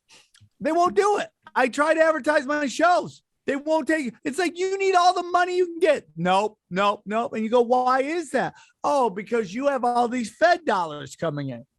Yep. And I also feel like YouTube didn't give a fuck about letting Rogan go. They were like, if we let him go, nobody listens to him. The new kids don't listen to him. Let him go to Spotify. It's a way to cancel him out without him knowing he's getting canceled. And it still didn't work. And he said his numbers are bigger than ever. Mhm. I mean, they could cancel him on Spotify too. And that man is so. Where would he go? Would he go to powerful. Bumble? He'd Would he have his open own website? Bumble. That'd be His so infrastructure. funny if he put his show on a dating app. On a I Rumble? mean, he'd do the same said- thing Alex Jones did, right? You know, as far, you know, as he'd have his own infrastructure. I mean, he lives in Texas now, right by him. You know what I mean? I'm sure they. Well, the communicate. question becomes, can, you know, I mean, if they're really trying to control, it takes, I mean, people just think, my friends at the Flow app, they got kicked off of they got kicked out of the Google App Store. So Rogan could be big enough to make it happen. But like I said before, you got all these guys on Twitter right now going, Rogan's 100% part. It's like, even if you think he is, which I don't think he is, I think if he is a part of it, is that they might try to clip him, thus pushing more cultural Marxism to make us all fight with each other, right? So that would be the part that he's a part of, but I don't think he is knowingly, actively a part of this thing in any way, shape, or form. Do you Right. think At that all. Rumble deal? Do you think that I Rumble don't deal is either. real? What? Yeah, I think mean, that- Rumble would be the smart dude. Again, you know, going back to you saying Bumble would be smart to want the Rogan show on Bumble because Yeah. it's just going to be a minimum. Because once you know, it's like Alex Jones even talks about, once he got kicked off the show, he got even bigger. He got it's even failing. bigger. 100% is failing. And I mean, you can clip him, but what scares me is the people that are smaller than him, right? If they're going That's after where him, the problem becomes. right? Like we got clipped this show on YouTube because they don't want another Rogan. They don't want another Jimmy Dore. They don't want another Steven Crowder. They don't want another Alex Jones. So they clip us before. Those guys all got grandfathered in, okay, because they need their ad revenue. But they're like, no more, dude. So they clip shows like mine. They clip people like Jason Bergman. They clip all these smaller shows and smaller channels so they don't become bigger shows like Joe Rogan. That's 100% what is going on. Yeah, and Rockfin's great. You know, I'm a subscriber on there and all that, and hopefully I could get on there when I stand up this podcast. I have everything pretty much ready. Just kind of waiting for, I don't know, waiting to wait, I guess. I haven't took that leap, but you can do it. Yeah, I'm definitely gonna. I got everything set up. Well, you have the microphone. I'm like, for a guy that's not podcast, you got a pretty microphone. I've been waiting to I've been getting it set up. That was my intent. And I got a name, I got the RSS feed, the whole thing. I'm just not great with the editing portion yet, but I'll learn that as I go. You know what I mean? The biggest thing is just taking that action and starting it, Yeah. And you could learn as you go. It's better to get it going just to get the ball rolling than to wait till it's perfect. Cause so many paralysis by analysis. Yeah. That's what I have that 100%. If you want it to be perfect, it's not. If you go back to the earlier show, literally the first show, I'm like, God dang it, this thing won't work. Why won't it? I was just listening to that like a couple days ago, actually. So you should do it. And if I can give you any advice, and it's like something that some of these smaller shows that are starting to just act out and attack this show, is like, just understand that like presentation is a big part of it. Make it digestible, make it fun. Yeah. Like, you know what? I'm going to be honest with you, bro. This has been a great episode. Why? Because we're an hour and something in and it's flown by. There's some really shows that like, where it's just like every minute is like, and they're all great. I'm thankful everybody comes on, but I could tell it's a great show because it fucking flew. Right. But people want to have fun. It's like you could give them all the date in the world. If you don't give them a spoonful of sugar to enjoy it, to make it go down, then it's not as fun. Like people just don't want to hear straight data. They want to have a little fun with it, and they want personalized. And a lot of people learn more through just a conversation rather than which is what we learned from Joe Rogan. Yeah, 100%. Yeah, and like you said, I want to backtrack though, because you brought up how we move forward, and I think resiliency like is going to play a big role in it. Right, we're going to have to be confident in what we know and what we see and what we're perceiving around us. Right, we're told all these people are dying from COVID or whatever, but I walk outside and it's sunshine and everyone's good. There's no one in the street, coughing up their lungs or anything like that. Not saying people haven't died, but people die every day. People die every day. I could walk outside right now and get hit by a garbage truck. You know what I mean? So we can't live like that, right? And trust what you see. You know what I mean? I think that's important.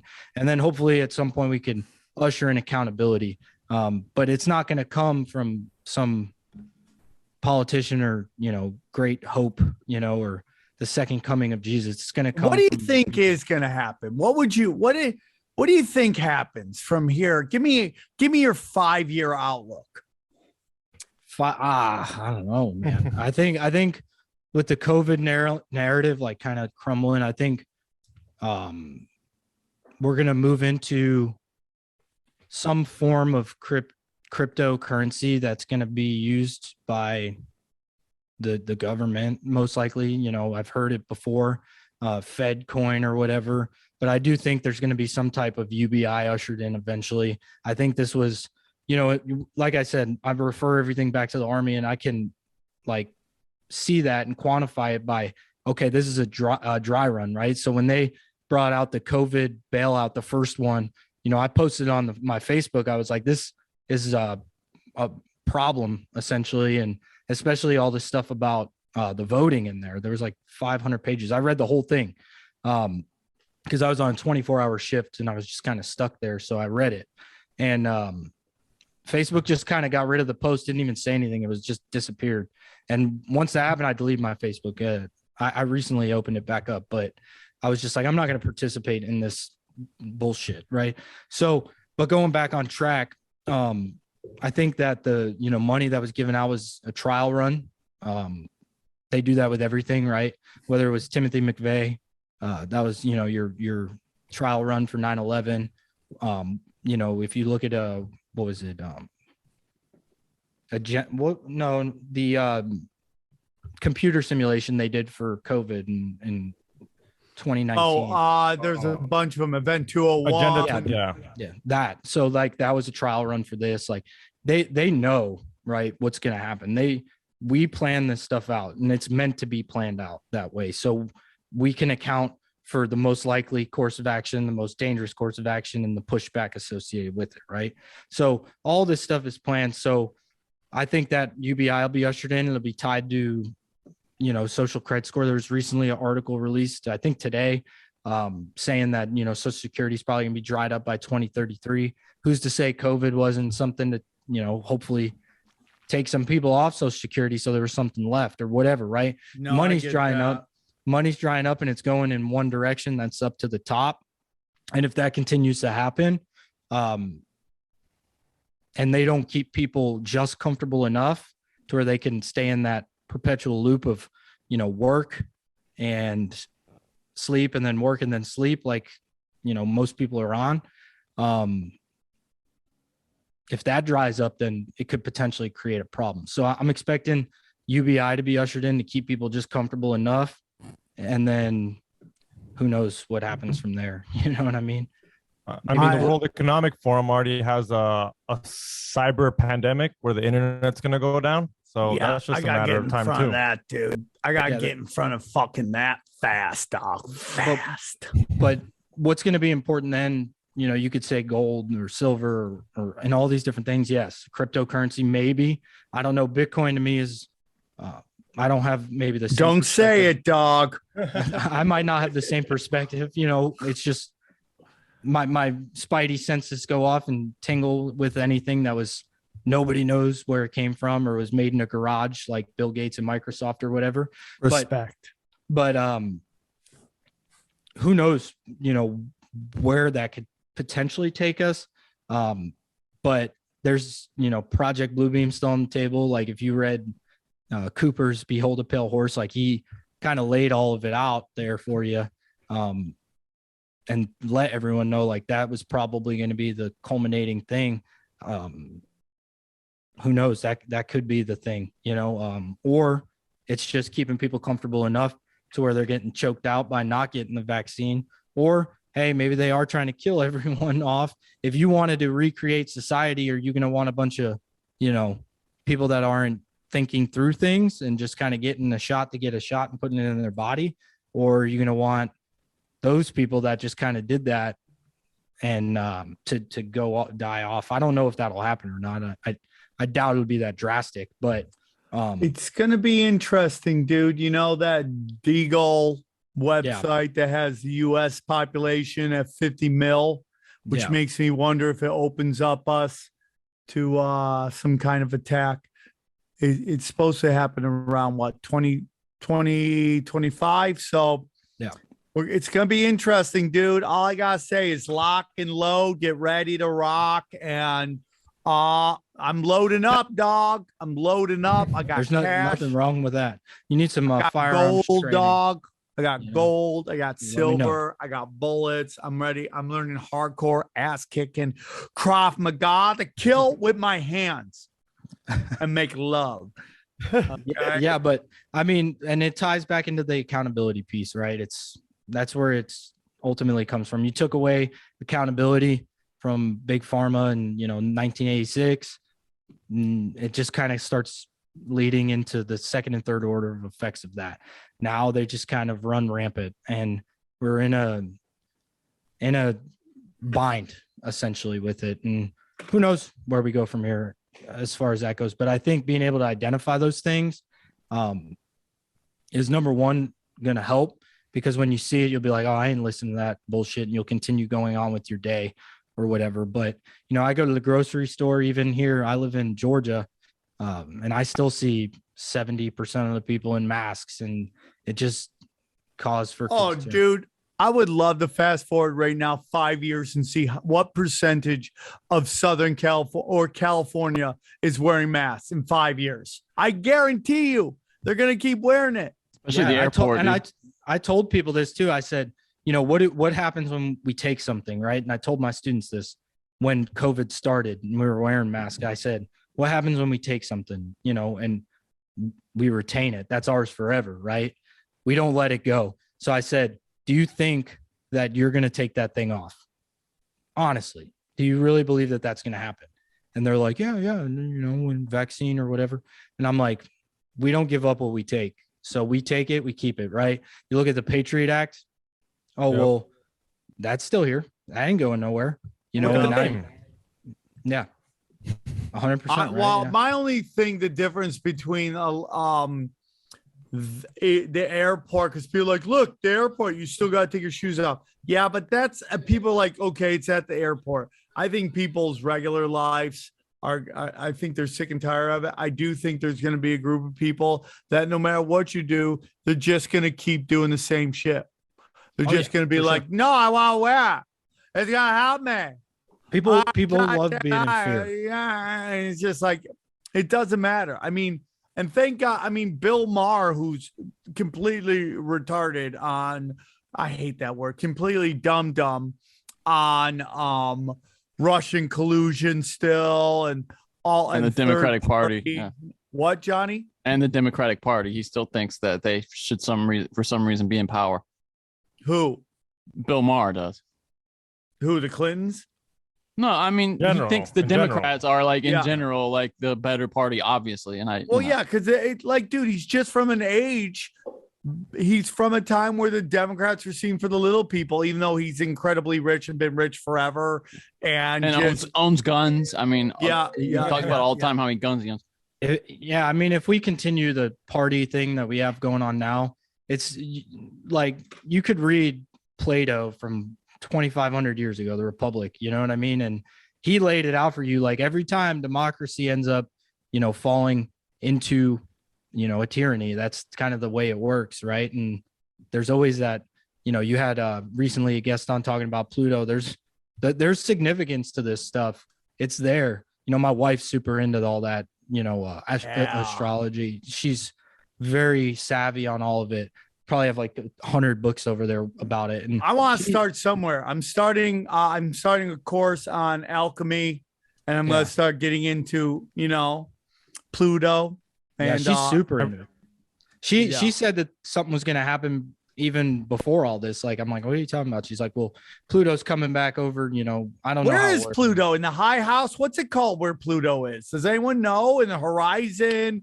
Above? Is there a term for it? I don't over the United States. I don't know. But the same time Pluto was here last time, we had the Revolutionary War, right? So yeah. But you're right, Sam, about Maher.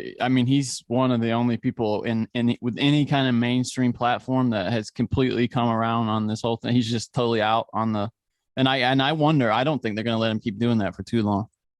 Or don't you see them coming for his platform? Well, again, it's like, you remember where they clipped Bill Simmons because he wouldn't take their notes? They don't want to build another guy that they can't control. But Bill Maher is such a brand for them that they'll be like, fuck. And they've tried to do it other stuff, and it just doesn't get the numbers that a Bill Maher gets, right? I would love that. I don't even think Vice is on HBO anymore. No, Showtime now. Yeah, right. That's how crazy it is. Dude, they let it go so it could go to their quote unquote competition, which I guarantee if you look at who owns Showtime and who owns HBO, it's the same motherfuckers, dude. If you go high enough, yeah. They just don't want they don't want another one of that. It's obvious. It's all the same, right? Fox News, the first one to call the election for Joe Biden, patted Johnny's pockets right there, lined him with some cheddar. But it's funny, bro. Because I was listening. A great episode. I was listening to that stuff, and I said the same thing. I knew this was gonna happen, right? the end of the world happened for Democrats when Trump got elected, right? Well, the end of the world happened for Republicans when Biden got elected. It's a constant, we have to divide. But I think everybody's waking up to it, man. I really do. So. I think I do too.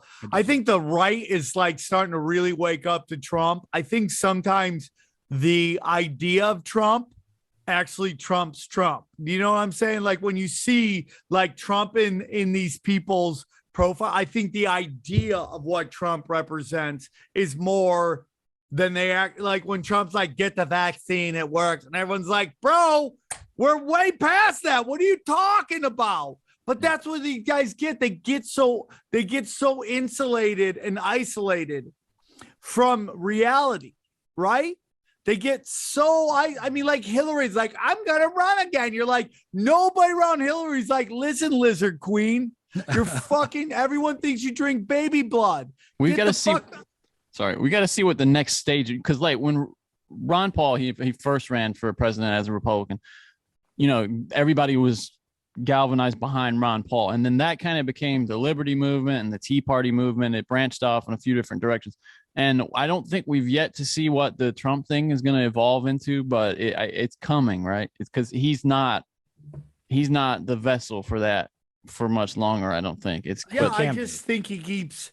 I think like these guys like DeSantis, who everyone's into, and that fucking pirate from Texas with the Dan Crenshaw, right? Yeah. Like, it's just like it's just like we give these guys too much credit that we think they're always ahead of everything. And it's just like, dude, the internet is a permanent fucking record. Now you bring up that they want to destroy the internet, but dude, once they do that, I mean, like, look at how many of these companies all live off data. Everything is data. If they knock out the internet, they knock out data. And guess what? People start to learn. Oh, I don't need to be on the internet. But they knock out the internet too. They have no way to control anything. Yeah. Like, the only reason, like if you took away the internet and you took away the TV and you took away all these things, right? Social media, cell phones. And would anybody be wearing a mask right now? Would anybody even know there was a pandemic or whatever you want to call this, scamdemic, plandemic? I've heard it all, right? Going on. No, nobody would be having that problem because there would be no significance. So when the tube turned on and people, went into their brainwashed state, of course that was going to happen. So I can't foresee them knocking out the internet because then there would be no form of control at that point, right? I mean, how many people actually have like cable TV anymore? I mean, don't most people like stream stuff and all that, right? So you knock that out. I mean, yeah, it would be chaos. There would be people. It would definitely kill people off because you'd have people in, would be Oregon a bunch of and Washington OnlyFans yeah, walking the streets, hooking themselves. You'd have the Chaz people planting seeds on the concrete or whatever. Those people wouldn't make it, but people will eventually, figure out how to plant a tomato in their backyard or whatever. Like, it doesn't take a rocket surgeon to figure that out, right? But I don't know. I can't see that happening. I don't think that is means for what they're trying to accomplish. I do think maybe it goes into the environmental type of space. Maybe, or, I've always been high on the Project Bluebeam thing that you ask people what their favorite. Yeah, I mean, the environment and UFOs is definitely the card that they're holding. And I just think people are starting to wake up to that as well. Joe, you came, you saw, you dropped the hammer of the gods. We totally appreciate that. This was a wonderful episode. It flew by. Joe, can you tell them one more time where they can find you? Yeah, they're not going to find me anywhere yet. I'm starting this podcast and anti-fax. Yeah, I don't really have a social media presence, but I'm starting anti-fax. I'm trying to get on Rockfin. I applied for it or whatever. Maybe you guys could help me out there. And hopefully that'll be going within the next month. And hopefully they can tune into that. That would be awesome. And then if you guys don't mind, I wanted to give a shout out to one of my buddies. He runs a company out of snaps. Yeah. What are you, like XG, doing sponsorships for your other show on this show? Go on. No. So he's just one of my good buddies, my buddy Gene and Tatiana. They opened up a candle company. I have it right here. They sell a bunch of like natural products, right? Non-toxic type of candles, and these things like last forever. They're fantastic. It's called Natural Sloth. So you can go on to naturalsloth.com and use Joe10, and you'll be able to get all those nice Valentine's getting an products, ad in there. I'm surprised your promo code wasn't "We Don't Smoke the Same." I'm sorry about that, but I wanted to look at you, buddy. I wanted to take care of one of my good friends. He would have done the same thing for me. All you know what I mean? And enjoy that buku dollars, buddy. I'm not getting anything for it, but it's all good. We're only kidding. But yeah, I appreciate it. This was a super awesome opportunity, especially, I had no presence in any podcasting space and everything. So I truly appreciate the opportunity. Hopefully I can come on in the future if you ever need that military expertise on something going on or whatever. And I appreciate everything from you guys. So thank you. All right, brother. We appreciate you coming on, Joe. Appreciate you guys. I hope you guys are grabbing your tickets to the live shows that are coming. We are in Vegas, man, and it's going to be on like Szechuan, February 19th, the first ever Conspiracy Social Club live show. And then we're also New Orleans. Get it together, man. I'm going to come and hang out. I might not do a show, but I'm going to come and hang out. Grab your tickets, because if we don't sell tickets, I'm going to hang out on Bottle, hang out on Bourbon Street, and just start smacking hookers, okay? And then grab your tickets to the other shows. I appreciate you, Nashville. Tickets are moving quick, and I appreciate you, Jefferson, Georgia. I appreciate you. Love you guys. Thanks for hanging out. And Joe, make sure to send me all the links you want me to include in the description. We love you guys. Thank you guys for the support, and we will talk to you soon. We go deep, homeboy. Aaron, open your mind. Drink from the fountain of knowledge. There's lizard people everywhere. That's some interdimensional shit. Wake up, Aaron. This is only the beginning. Dude, you just blew my mind. Tinfoil hat.